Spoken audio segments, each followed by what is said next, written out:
Praise the lord. Hallelujah, hallelujah. Sound లేదు అసలు. హల్లెలూయా. సమయం 9:15 అయింది టైం. ఇప్పుడు లేట్గా మొదలుపెట్టినాను, ఇంకా లేట్గా రావటం అలవాటైపోయింది. కామన్ పీపుల్ అయిపోయాం అందరం. ఇక్కడే కాదు, అన్ని చోట్ల అట్లాగే అయిపోయింది. సరే, కొద్ది నిమిషాలు దేవుని వాక్యాన్ని ధ్యానం చేద్దాము. మార్కు సువార్త 1వ అధ్యాయము 15వ వచనము. 1:15వ అధ్యాయము చదువుకుందాం. కాలము సంపూర్ణమై ఉన్నది, దేవుని రాజ్యము సమీపించి ఉన్నది. మారు మనస్సు పొంది సువార్తను నమ్ముడని చెప్పుచు దేవుని సువార్త ప్రకటించుచు గలిలయకు వచ్చెను. కాలము సంపూర్ణమై ఉన్నది, దేవుని రాజ్యము సమీపించి ఉన్నదని మారు మనస్సు పొంది సువార్తను నమ్మండి అని చెప్పుచు దేవుని సువార్త ప్రకటించుచు గలిలయకు వచ్చెను. మేము దేవుని కాలము సంపూర్ణమైందని నమ్మాము.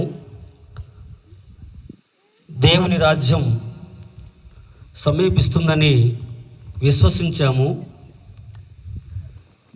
మేము మారు మనసు పొందిన తర్వాత దేవుడు పిలిచిన పిలుపుకు లోబడి ఈ సువార్తను తీసుకొని అప్పుడు వాళ్ళు వెళ్ళారు. ఇప్పుడు మేము వచ్చాం. ఎక్కడికి? అనంతారానికి. మారు మనస్సు పొంది సువార్తని నమ్ముడని చెప్పుచు దేవుని సువార్త ప్రకటించుచు అనంతారం వచ్చాము. మీరు చెప్పండి, మేము వచ్చాము. మీరేం చెబుతారు?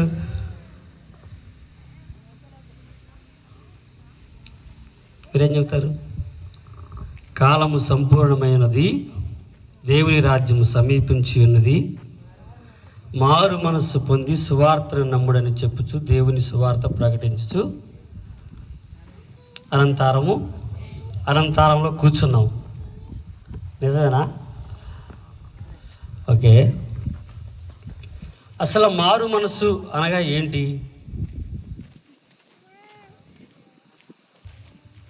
మారు మనస్సు అనగా, మారు మనస్సు పొందిన వారు ఒక దినాన దేవుని ఎదుట, సంఘం ఎదుట, దైవ సేవకుని ఎదుట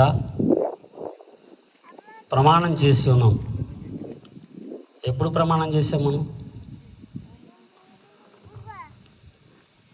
మనం బాప్తీసం తీసుకునేటప్పుడు దేవునిలోకి వచ్చాము. మేము ఈ లోకంతో మాకు సంబంధం లేదు, ఈ లోకంతో మాకు ఎలాంటి పని లేదు, శరీర కార్యాలు మొత్తాన్ని వదిలేసి మేము దేవునిలోకి వస్తున్నాము, మారు మనస్సు పొందుతున్నాము. కాలము సంపూర్ణమైనదని నమ్మేసి దేవుని రాజ్య స్వార్థ కోసము మేము ఈ లోకాన్ని మొత్తాన్ని వదిలేసి వచ్చామని చెప్పని అందరూ ఎదుట, సంఘం ఎదుట మనము ఒప్పుకొని, దైవజనుని ఎదుట ఒప్పుకొని మారు మనసు పొందాం. ఇక్కడ ఉన్న వాళ్ళందరూ మారు మనసు పొందిన వాళ్ళేనా? ఇంతకీ అసలు మారు మనసు పొందారా మీరు? మారు మనసు పొందిన వాళ్ళు ఒకసారి చేతులు ఎత్తండి. పర్లేదు, ఏం కాదు, అంతా మనమే కదా. ఓకే. మారు మనస్సు పొందిన మనము మన జీవితాల్లో ఇప్పుడు ఎలా ఉన్నాం, ఆరంభంలో ఎలా ఉన్నాం అనేదే ఈరోజు మనం కొంచెం ధ్యానం చేద్దాము. మనం ఆరంభ స్థితిలో ఉన్నప్పుడు ప్రతిదాన్ని వదులుకొని దేవుని కోసము నేను జీవిస్తాను. ఈ లోకంతో నాకు సంబంధం లేదు, ఈ శరీర కార్యాలతో నాకు పనిలేదిక. నేను దేవుని కోసమే బ్రతుకుతాను, దేవునిలోనే జీవిస్తాను, దేవునితో నమ్మకంగా బ్రతుకుతానని చెప్పని ప్రమాణం చేశాం. మారు మనసు పొందకుండా ఉన్నప్పుడు మనము ఏ అలవాట్లలో ఉంటే ఆ అలవాట్ల నుంచి మానుకొని దేవునికి వచ్చామనేది ఒక వాక్యాన్ని చదువుదాం. గలతీయులకు రాసిన పత్రిక 5వ అధ్యాయము 19వ వచనము ఒకసారి చదవండి.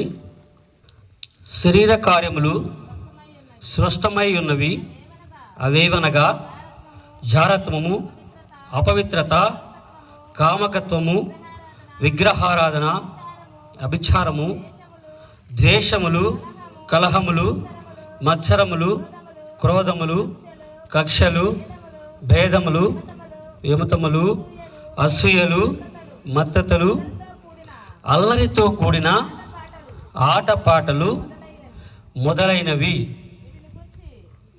వీటిని గూర్చి నేను మునుపు చెప్పిన ప్రకారము ఇట్టి వాటిని చేయువారు దేవుని రాజ్యమును స్వతంత్రించుకున్నారని మీతో స్పష్టముగా చెప్పుచున్నాను. Praise Lord. Hallelujah, hallelujah. ఇప్పుడు మనము పరీక్షించుకోవాల్సిన ఒక విషయము, ఈ కార్యాలు అన్నిటిలో, శరీర కార్యాలు అన్నిటిలో మనము జీవించే జీవితంలో వీటన్నిటి నుంచి నేను విడుదల పొంది ఇవన్నీ నాకు వద్దయా అని చెప్పని దేవునితో మనము ప్రమాణం చేసుకొని సంఘం ఎదుట, దేవుని ఎదుట, దేవునిలో విశ్వాసిగా కొనసాగుతూ ఉన్నాము. కానీ కొంతకాలము మన భక్తి జీవితం నడిచిన తర్వాత ఇప్పుడు ఆ ఆత్మీయత, దేవునిలో ఉన్న ఆ యొక్క ప్రేమ, దేవునిలో ఉన్న ఆ యొక్క భక్తి, దేవునిలో ఉన్న ఆ ఆత్మ అనుభవం అన్నీ చల్లారిపోయి మరలా ఏ విషయాలైతే మనం వదిలిపెట్టామో ఆ విషయాల్లో ఆ విషయాలు మళ్ళా మనల్ని ఆకర్షిస్తూ మొదలుపెట్టినాయి. దేవుడు ఆకర్షిస్తాడు, సేమ్ టైం సాతాను కూడా ఆకర్షిస్తాడు. ఏ సాతాను యొక్క కార్యాలు వద్దనుకొని మనము శరీర కార్యాలు మొత్తాన్ని వదిలేసి, సాతాను ప్రేరేపించిన కార్యాలు మొత్తాన్ని వదిలేసి దేవుళ్ళకి వచ్చాము, మనం చేసిన నిబంధనలను, మనం చేసిన తీర్మానాలను, మనం చేసిన అన్ని విషయాలైన తీర్మానాలను మొత్తము మరిచిపోయి మరలా తెలియకుండానే మనము పాత విషయాల్లోకి దిగజారిపోతున్నాం. దీనిలో నేను ఈ కార్యాల్లోకి నేను దిగజారలేదు అని ఎవరైనా మీలో చెప్పగలరా? నేను మరలా దేవుని ఎదుట శరీర కార్యాలు మొత్తం వదిలేసి నేను మారు మనసు పొందాను. మారు మనసు పొందిన ఈ జీవితంలో మళ్ళా తిరిగి నేను ఎవరి మీద కోపడలేదు, ఎవరి మీద కక్షలు సాధిస్తలేదు, ఎవరితో నేను ఇబ్బందిగా కలహముతో వాళ్ళతో నేను జీవిస్తలేదు అని చెప్పగలమా? ఏం సౌండ్ లేదు. దేవుని వాక్యం ధ్యానిస్తున్నామంటే కేవలము ఏదో చెప్తున్నాము, వింటున్నాము అనేదే కాదు, సరి చేసుకుంటూ వెళ్తాం అనేది చాలా ఇంపార్టెంట్. సరి చేసుకోకుండా ఎంతకాలం వచ్చి కూర్చొని విన్నా దుష్టుడు ఇలాగూ ఎత్తుకుపోతాడు, మళ్ళా అదే క్రియలు మనలోకి ఎంటర్ అవుతూ ఉంటాయి. జీవితంలో ఈరోజు ఉన్న మన కుటుంబ వ్యవస్థ జీవితంలో సొంత వాళ్ళ మధ్యలోనే భేదాప్రాయాలు సాతాను కలుగు చేస్తున్నాడు, ప్రేరేపిస్తున్నాడు మళ్ళా పాత విషయాల్ని. దానికి మనము ఫాలోఅప్ అవుతున్నాం, సహకరిస్తున్నాం. అది ప్రేరేపించిన వెంటనే పాత విషయాలు మొత్తం చచ్చిపోయి కానీ మళ్ళా ప్రేరేపిస్తున్నాడు, మళ్ళా అవి బ్రతికి మనలోకి వచ్చేస్తున్నాయి. మళ్ళా మనం ఏ మారు మనసు పొందామనే విషయాన్ని మొత్తం అయితే ఈజీగా మర్చిపోతున్నాము. మళ్ళా పాత విషయాలు రాగానే నేను ఇది ఒక్కటే కదా చేస్తుంది, అన్నీ చేయట్లేదు కదా, ఇన్ని రాశాడు శరీర కార్యములు, ఆమె ఇంకా భయంకరంగా సినిమాలు చూస్తుంది, వాళ్ళ భర్తని తిరిగి కొడుతుంది, ఇంట్లో వాళ్ళందరిని మొత్తాన్ని తిడుతుంది, అది ఇదని చెప్పి అనుకుంటూ ఉంటాము. మనం చేస్తున్న తప్పు ఒకటే ఆగపడుతుంది. ఏదో చిన్న సీరియల్ చూస్తున్నాను, లేకపోతే చిన్న సినిమాలు, లేకపోతే మా అత్త మీదో లేకపోతే కోడల మీద ఎవరు కోపడుతున్నాము, ఏదో ఒకటి చేస్తున్నాము అంతే, పెద్దగా ఎక్కువ ఏం చేయట్లేదు అనుకుంటాం. ఒకదాంతోనే ఆరంభం చేస్తుంది, శరీర కార్యాల మొత్తాన్ని నీ మీద రుద్దేస్తూ ఉంటుంది. మనం చాలా మారు మనస్సు పొందిన మనము మన ఆధ్యాత్మిక జీవితంలో చాలా మెలుగుగా ఉండాలి. మనం మెలుగుగా లేకపోతే అది ప్రతిసారి మన ప్రక్కనే ఉండి మనల్ని ప్రతిసారి ప్రోత్సహిస్తూనే ఉంటుంది. ఏం కాదులే చెయ్యి, ఏం కాదులే చెయ్యి అని చెప్పని ఒక ఆత్మని, దేవుని ఆత్మ భయాన్ని పక్కన పెట్టేసి దుష్టుడు చెప్పే ఒక ఆలోచనకి ఎమ్మటనే ఆకర్షితులు అయిపోతాము. ఈ శరీర హెచ్చులకు, శరీర కార్యాలకు త్వరగా మనము లోబడిపోతాం. దేవుని కార్యాలను బట్టి చాలా దూరం పెడతా ఉంటాం. ఇది మన జీవితంలో రెగ్యులర్గా జరిగేది, కానీ మనం ప్రతిసారి దీన్ని చాలా జాగ్రత్తగా ఆలోచించాలి. లేకపోతే ఇది చాలా ప్రమాదకరమైన పరిస్థితికి మనల్ని తోడుకొని పోతుంది. ఆధ్యాత్మిక జీవితంలో మరలా మనం చచ్చిన వారం అయిపోతాం. ఈ విషయాలు, శరీర కార్యాలు ఏవైతే నిన్ను వేధిస్తున్నాయో లేకపోతే మనల్ని వేధిస్తున్నాయో అవి మరలా మన మీద బలవంతంగా మళ్ళా చెయ్యని చెప్పని ప్రేరేపిస్తున్నాయో వీటిని ఏం చేయాలంటున్నానంటే, ఇక్కడ 24వ వచనంలో ఒక మాట అంటాడు చూడు, చదవండి ఒకసారి. క్రీస్తు యేసు సంబంధులు శరీరమును దాని ఈచ్ఛలతోనూ దురాశలతోనూ సిలువ వేసి ఉన్నారు. ఈ మాట దాని ఇచ్చలను సిలువేయటం ఏంటి? సిలువేసింది ఎవరిని? యేసు ప్రభు వారిని కదా సిలువేసింది. పక్కన ఉన్న 2 దొంగలను కూడా వేశారు, అది వేరే విషయం. ఎవరిని సిలువేసినా, సిలువేయటం అంటే శిక్షించడం, బాధ పెడతాం, శీల కొడతాం, శ్రమ. శరీరమును దాని ఈచ్ఛలను దురాశలతో సిలువ వేయమంటున్నారు ఏంటి ఇక్కడ? ఇది డిఫరెంట్గా ఉంది కదా ఈ మాట. అంటే నీకు నీ ఇంటిలో మళ్ళా నువ్వు ఏ కార్యాలు, శరీర కార్యాలను చంపేసి వీటితో నాకు సంబంధం లేదు, వీటిలో నేను జీవించను, నేను పరిశుద్ధంగాను పవిత్రంగాను దేవుని సాక్షిగా నమ్మకమైన వ్యక్తిగా బ్రతుకుతానని చెప్పని ప్రమాణం చేసుకొని నువ్వు దేవుని ఎదుట, సంఘం ఎదుట తీర్మానం చేసుకున్నావు. ఆ తీర్మానం చేసుకున్న తర్వాత కొంతకాలం నడిచిన తర్వాత ఇప్పుడు ప్రజెంట్ మనలోకి మళ్ళా ప్రవేశించే ఈ శరీర కార్యాలను నువ్వు సిలువ వేయాలి. మళ్ళా సిలువ వేయాలంటే నీలోకి ఇప్పుడు భేదాప్రాయాలు ఎక్కువ పెద్ద పాపం చేసే ఏమి పెట్టడు సాతానుడు. సింపుల్గానే మన ఆధ్యాత్మిక జీవితాన్ని దిగజార్చేస్తూ ఉంటాడు. నువ్వు చాలా మారు మనసు పొంది చర్చికి వస్తున్నావు, ప్రార్థనకి వెళ్తున్నావు, మన ఇంట్లో వాళ్ళు ఉన్నవాళ్ళు బాగా సినిమాలు చూసి శరీర కార్యాల్లో నిమగ్నమై ఉన్నవాళ్ళు, మనం ప్రార్థన నుంచి ఇంటికి బాగా బైబిల్ తీసుకొని ఏదైనా విషయంలో సాతాను ప్రేరేపిస్తుంది నువ్వు ఒకేసారి భేదాప్రాయంగా కోపడతావు. ఈ ఇంట్లో ఉన్న వాళ్ళ మీద విపరీతంగా కోపడంగానే జస్ట్ వాళ్ళు ఏమంటారు మిమ్మల్ని, ఇంకోటి ఇప్పుడే వచ్చింది కామన్ డైలాగు, ఇంకో మాట, మీకన్నా మేమే నయ్యం. మేమే నయం అంటే మీకన్నా మేమే నయం. మేము ఒకప్పుడు మనం కూడా అదే కాబట్టి మేము అక్కడే ఉన్నాము, మీరు పోయేస్తున్నారు కానీ మేము నయంగా ఉన్నాము, మీలోకి మళ్ళీ వస్తుంది జాగ్రత్త అని వాళ్ళు చెబుతున్నారు మనకి. వాళ్ళు చెప్పే పరిస్థితుల్లోకి మన ఆధ్యాత్మిక జీవితం దిగజారుతుంది. మనం ఏ స్థితిలోకి దిగజారుతున్నాం అనేది మనకు తెలియకుండానే మనం దిగజారుతూ ఉంటాము. దుష్టుడు అలా ప్రేరేపిస్తూ ఉంటాడు. చిన్న కక్షలు, చిన్న భేదాప్రాయాలు కలుగు చేస్తాడు, మళ్ళా వేలెత్తి చూపిస్తాడు. సెకండ్లో కోప్పడతాము, భేదాభిప్రాయాలు చూపిస్తాము. వెంటనే సాతాను గాడు నువ్వు నీ అంతరాత్మతో నీతో నీ ఇంట్లో ఉన్న వాళ్ళు మాట్లాడినా మాట్లాడిపోయినా జస్ట్ పక్కనే వెంటనే ఉండి నీ అంతరాత్మతో మాట్లాడతాడు. ఇప్పుడే నువ్వు చర్చికి వెళ్ళొచ్చావు, ప్రార్థనకి వెళ్ళొచ్చావు, చూడు నీకు క్రమం లేదు, నీ జీవితం క్రమం లేకుండా అయిపోతుంది, నీ బ్రతుకంతా వేస్ట్గా, నువ్వు ప్రార్థనకి వెళ్తాం వేస్ట్, నువ్వు మానేసేయి అని మళ్ళా బోధిస్తుంది. నీ చేత మొత్తము అనవసరమైన ఆలోచనలు, పాత విషయాలు మొత్తము వదిలేసిన వాటిని మళ్ళీ తీసుకొచ్చి నీ ముందు పెట్టి నిన్ను ప్రోత్సహిస్తాడు.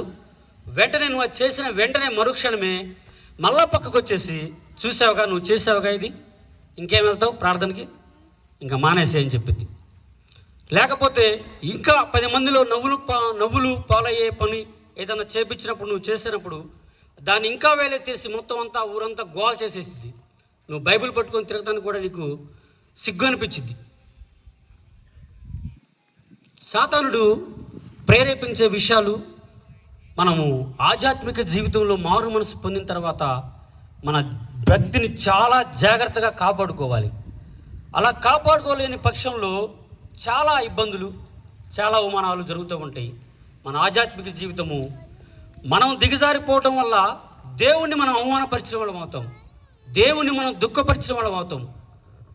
నీ సాక్ష్య జీవితం బాగాలేకపోతే నీ సాక్ష్య జీవితాన్ని నేను చెడగొట్టి నువ్వు వదిలేసిన కార్యాలను మరలా తీసుకొచ్చి నీ ముందు పెట్టి నిన్ను మరలా శరీర ఏచ్ఛలోపు, శరీర కార్యాల్లోపు మళ్ళా తీసుకెళ్ళిపోయి మళ్ళా నీ సాక్ష్య జీవితాన్ని ఎత్తుకెళ్ళి దేవుని దగ్గర నిలబడి, ఇదిగో ఒకానొక రోజు మీరు నా బిడ్డ అని చెప్పని పరలోకంలో విందు చేసుకున్నారు కదా, నా బిడ్డ మారు మనసు పొందిందని చెప్పిన పరలోకం అంతా పండగ చేసుకున్నారు కదా, చూడు ఇప్పుడు చూడు ఎలా ఉన్నాడు. ఆయన చేస్తున్న కార్యాలు మొత్తం నావే, అతను నడుస్తున్న నడక మొత్తం నాదే, ఆలోచిస్తున్న ఆలోచనలు మొత్తం నావే, తన తలంపులు మొత్తం నావే. ఏ శరీర కార్యాలు వదిలేసావని చెప్పని మారు మనసు పొందాడు నా బిడ్డ అని చెప్పని మీరు పండగ చేసుకొని విందులు చేసుకున్నారు. అదే వ్యక్తి మరలా నా అలవాట్లను అలవర్చి మరలా అతన్ని ప్రేరేపించి నేను మరలా నా బిడ్డను చేసుకున్నాను. దేవుని దగ్గరికి వెళ్ళేసి నీ సాక్ష్యాన్ని తీసుకెళ్ళిపోయేసి దేవుడిని అవమానపరుస్తాయి. ఈ లోకంలో నీ జీవితము, మన బ్రతుకులు, మన జీవితాలు అవమానపరుస్తాడు.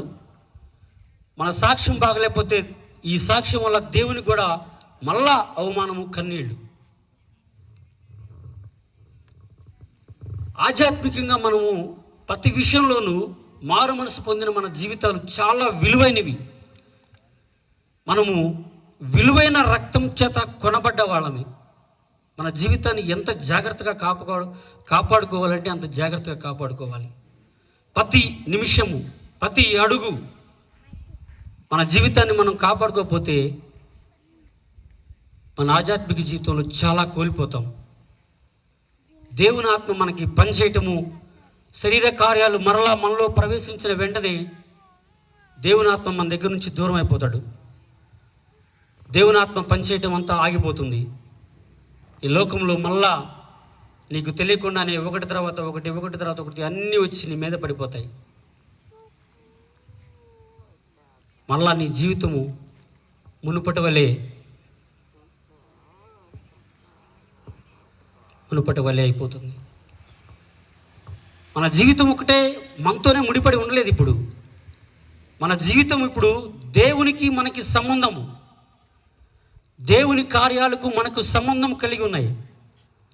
నా మట్టుకు నేను మారు మనసు పొందాను, నా మట్టుకు నేను మళ్ళా లోకంలోకి వెళ్ళాను, మళ్ళా నా ఇష్టానుసారంగా జీవిస్తున్నానంటే కుదరదు. ఎందుకంటే నువ్వు చేసిన తీర్మానము, నువ్వు వచ్చింది, నువ్వు పెట్టింది పరిశుద్ధత కలిగిన దేవుని దగ్గరికి వచ్చావు. దీనికి ఒక క్రమం ఉంది, కట్టుబాట్లు ఉన్నాయి. ఈ కట్టుబాట్లు లేకుండా నీ ఇష్టానుసారం జీవిస్తానంటే నువ్వు ఇక్కడికి రాకూడదు. అసలు ఇక్కడికి వచ్చిన తర్వాత నేను పరిశుద్ధుడై ఉండునట్లు మీరును పరిశుద్ధులై ఉండమంటున్నాడు దేవుడు. నాలో పాపం ఉందని మీలో ఎవడైనా నిరూపించగలడా అని చెప్పని ఈ సమాజానికి ఒక సవాలు విసిరాడు దేవుడు. ఆయనలో పాపం ఉందని ఎవరు నిరూపించలేకపోయారు. మనం ఆయన బిడ్డలుగా, రాజకుమారులుగా నేను ఈ లోకంలో ఉన్న అలవాట్లు కూడా మానేసి నీ రక్తంలో కడుగుబడి నీ కొరకు ఈ లోకంలో జీవిస్తాను ప్రభువా. ఈ లోకం నాకు వద్దయ్యా. ఈ లోక అలవాట్లు, ఈ లోక ఆచారాలు, ఈ శరీరేచ్ఛలు, అయ్యా జీవితం అంతా పాడైపోయింది ప్రభువా ఇప్పటివరకే అని చెప్పి తీసుకున్న తీర్మానానికి కట్టుబడి మరలా మనం ఎక్కడైతే పడిపోయామో, ఎక్కడైతే మన ఆధ్యాత్మిక జీవితం దిగజారిపోయిందో అక్కడి నుంచి మరలా లెగవాలి. అక్కడి నుంచి మరలా మనం ప్రార్థించాలి. దేవా, నేను ఈ శరీరంతో ఉన్నాను, ఈ శరీరము నన్ను బలహీనపరుస్తుంది. ఆధ్యాత్మిక జీవితంలో మళ్ళా నేను ఎదగాలి ప్రభువా, ఒకసారి మళ్ళా నీ చెయ్యి నాకు అందించవా అని చెప్పని మనం మళ్ళా ప్రార్థన మొదలు పెట్టాలి. మన ఆధ్యాత్మిక జీవితం ద్వారా మనం రక్షించాల్సిన వాళ్ళు చాలామంది ఉన్నారు. ఈ రక్షణ ఆనందాన్ని నువ్వు తీసుకున్నావు, మళ్ళా తెలియకుండానే ఈ రాకడ సమయాల్లో దేవుని రాజ్యము సమీపంగా ఉందన్న సంగతి అందరికీ తెలుసు. ఇక్కడ మీలో కూర్చున్న వాళ్ళు, ఈ సౌండ్ ద్వారా వింటున్న వాళ్ళు అందరికీ తెలుసు. ఎవరికి తెలియదు? దేవుని వాక్యము నిలబెడితే మాకన్నా మీరు ఇంకా అద్భుతంగా మాట్లాడగలరు, ఆ సంగతి ఖచ్చితంగా మాకు తెలుసు. కానీ ఆచరణ లేదు. సాతాను ఒక ప్రేరేపిస్తున్నాడు, దానికి ఇమ్మీడియట్గా దేవుడు ఇప్పుడు రాళ్లే చెప్తున్నాడు. ఎప్పటి నుంచో చెప్తున్నారు, వచ్చాడా? రాలేదు కదా. అలాగే అది చెప్పే ప్రతి మాటకి ఇమ్మీడియట్గా సిలిండర్ అయిపోతున్నాం. క్రైస్తవులైనా మనము మారు మనసు లేనివారు సిలిండర్ అయిపోతాం. ఒక విషయం, మారు మనసు ఉండి రక్షణ పొందిన వాళ్ళు కూడా దానికి సిలిండర్ అయిపోవటం అనేది చాలా అవమానకరమైన పరిస్థితి. ఎవరికి చెప్పుకోవాలి? దేవుని ఎంత ఏడిపిస్తున్నామో, ఆయన గాయాలను మరలా ఎంత రేపుచున్నామో, ఆయనకి రండి. ఈ మాటలు చదువుతున్నప్పుడు దురలవాట్లు, నీకున్న చెడు అలవాట్లు, పాత అలవాట్లు మరలా నీ కాడకు వస్తే ఆ శరీరేచ్ఛల మొత్తాన్ని శిలువ మీద వేసేసి చీలగొట్టమన్నాడు. నీకు కోపం వస్తే ఆ కోపాన్ని శిలువ మీద పెట్టేసి చీలగొట్టమన్నాడు దేవుడు. మనమేం చేస్తున్నామంటే ఆ కోపాన్ని సిలువేయటం లేదు, మళ్ళా ఏసైనా సిలువేస్తున్నాం. దీనికి సపోర్ట్ చేసేసి పాత విషయాల మొత్తానికి మళ్ళీ సపోర్ట్ చేసేసి దేవుణ్ణి మళ్ళీ సిలువేస్తున్నాం, దేవుణ్ణి మళ్ళీ ఏడిపిస్తున్నాం. మళ్ళీ క్యాజువల్గా బైబిల్ తీసుకున్నాం, ఆదివారం వస్తున్నాం, వెళ్తున్నాం అని పెడుతున్నాం. నేను పెద్ద పాపాలు ఏం చేయట్లేదు, పెద్ద తప్పులు ఏం చేయట్లేదు. ఏదో చిన్నగా నేను పూర్తిగా రక్షణ పొందకుండా ఉన్నప్పుడు ప్రార్థనకు వస్తున్న దినాలలో నేను త్రాగేటోడిని. నేను భయంకరమైన త్రాగుబోతుని. ప్రార్థనకు వస్తూ కూడా తాగాను. అసలు నా సాక్ష్యాన్ని పంచుకోవాలనుకున్నాం ఈరోజు, కానీ పరిశుద్ధాత్మ దేవుని కొన్ని మాటలు వివరించమని చెప్తే దాన్ని ఈరోజు ఈ రూపంలోకి వచ్చింది. రేపు ఒకవేళ అనుకూలిస్తే నా సాక్ష్యాన్ని పంచుకుంటాను, లేకపోతే ఈసారి ఎప్పుడన్నా కలిసామని పంచుకుంటాను. అతి భయంకరంగా త్రాగేటోండి. అది తాగటంలో కూడా విచ్చలవిడిగా ఎంత సంపాదిస్తే అంత బ్యాచ్లు వేసుకొని కుర్రలు వేసుకొని తాగేటోండి. మంచి త్రాగుల్లో మంచి పట్టా సంపాదించాడు అన్ని హైదరాబాద్ సిటీలో. నాది కానీ రాష్ట్రాల్లోకి వెళ్ళేసి 20 సంవత్సరాలు హైదరాబాద్లో బతికి అక్కడ మొత్తం ఎంత పెద్ద సర్కిల్ అండి, అంత పెద్ద సర్కిల్. హైదరాబాద్ తెలంగాణ మొదలు పెడితే మొత్తం రాయలసీమ, తుమ్కూరు, విజయవాడ రౌండ్ ఆఫ్ మొత్తం రౌడీ బ్యాచ్లు మొత్తం నాయే. ఎక్కడ ఫోన్ చేసినా ఎవరిని ఎత్తురావు అన్నా కానీ నిమిషాల్లో సిటికలు ఎత్తుకొచ్చేసేవాళ్ళవి. అంత బ్యాక్గ్రౌండ్లో తిరిగి వచ్చినాం. అంత చిన్నగా ఏం రాలేదు ఈ సువార్త పనికి. ఈ సువార్త పని చేయాల్సిన అవసరం లేదు మాకు. సమాజ పని బతుకు తెరువు కాదు ఇది. దేవుడు తీసి బండకేసి బాస్తే దిక్కులేక వచ్చి పడ్డాం ఇక్కడ. ఇంకేం చేస్తాడని చెప్పని ప్రాణాలు కూలిపోవాల్సిన పరిస్థితి, నడి రోడ్లో కుప్ప కూలిపోయాం, దిక్కు లేదు. మళ్ళా వచ్చి ఆయన మళ్ళా మా జీవితాలు పాడైపోయి మేము నరకానికి వెళ్తాము ఇష్టం లేక, అరే బిడ్డ నీ కోసం నేను ప్రాణం పెట్టాను రా, నేను ఎంత ప్రేమించానో నీకు తెలియట్లేదురా అని చెప్పని ఆయన మమ్మల్ని మరలా చేపట్టుకొని ఆ పాత జీవితం నుంచి విడిపించి శిక్షించి రక్షించి రక్షణ ఆనందాన్ని మాకు కలుగు చేశాడు. ఈ రక్షణ ఆనందాన్ని మొత్తాన్ని అందరితో పంచుకోవాలని ఈ గ్రామీణ సువార్త మొదలుపెట్టి చేస్తున్నాం. హైదరాబాద్ నుంచి రావడానికి ఆయన బిజీ షెడ్యూల్, వాళ్ళకు ఒక కంపెనీ దాన్ని తాళం వేసేసి పక్కన పడేసేసి ఎన్ని ఫోన్ కాల్స్ ఉదయం నుంచి సాయంత్రం వరకు, అంత టెన్షన్లో కూడా ఈ సువార్తను మూసుకొని మన మధ్యకి వస్తున్నారు. కానీ మన జీవితాలు ఇంకా అట్లా అయిపోతున్నాయి. ఈ జీవితాలు ఎవరు మారుస్తారు? ఇంకా మనం మారుతామా? హెచ్చరించే వాళ్ళు చెప్పే టైంలోనే మారకపోతే కొన్ని దినాల తర్వాత అసలు మొత్తం ఈ వాక్యం అంతా మూతపడే దినాలు వచ్చినాయి. అసలు రాకడ సమయం దగ్గరలో ఉందని చెప్పి మీరు నమ్ముతున్నారా? రాకడ సువార్త బ్రదర్ చెప్తారు బాగా. ఎందుకంటే దేశం మీదకి దేశాలు ఖచ్చితంగా జరుగుతున్నాయి. ఇంతకుముందు జరగలేదు, ఇప్పుడు ప్రూఫ్లు ఉన్నాయి ఖచ్చితంగా. దేశం మీదకి దేశాల యుద్ధాలు, మనుషుల మధ్య ప్రేమలు కోల్పోయారు. తండ్రిని తల్లిని చంపడానికి కూడా వెనకాని క్రైస్తవులు మొత్తం ఎవరైనా సరే, వేరే హిందువులైనా సరే, క్రైస్తవులైనా సరే, ఎవరైనా సరే తల్లిదండ్రిని చంపడానికి కూడా వెనకాడని వాళ్ళుగా తయారైపోయారు. ప్రేమలు మొత్తం కోల్పోయినాయి. బైబిల్లో చెప్పబడ్డ ప్రతి విషయాలు నెరవేరుతూ వస్తున్నాయి. అలాంటి జీవితాల నుంచి, ఇలాంటి పరిస్థితుల నుంచి మనం ఆధ్యాత్మికంగా ఇంకా ఎదగాలి. మళ్ళా మనము ఏ స్థాయిలో ఏ స్థితిలో పడిపోయామో ఆ స్థితి నుంచి మళ్ళా లెగవాలి, మళ్ళా నిలబడాలి. దేవుడు అదే కోరుకుంటున్నాడు. పడిపోయిన స్థితిలో నుంచి మళ్ళా లేవు బిడ్డ, నేను నీకు సహాయం చేస్తాను. నీకు దేవునికి మరలా శరీరకారాలు అడ్డుగా వచ్చినాయేమో, ఆ అడ్డుగోడలను ఇప్పుడు బద్దలు చేయండి. దేవుని మహిమను కనులారా చూద్దాం.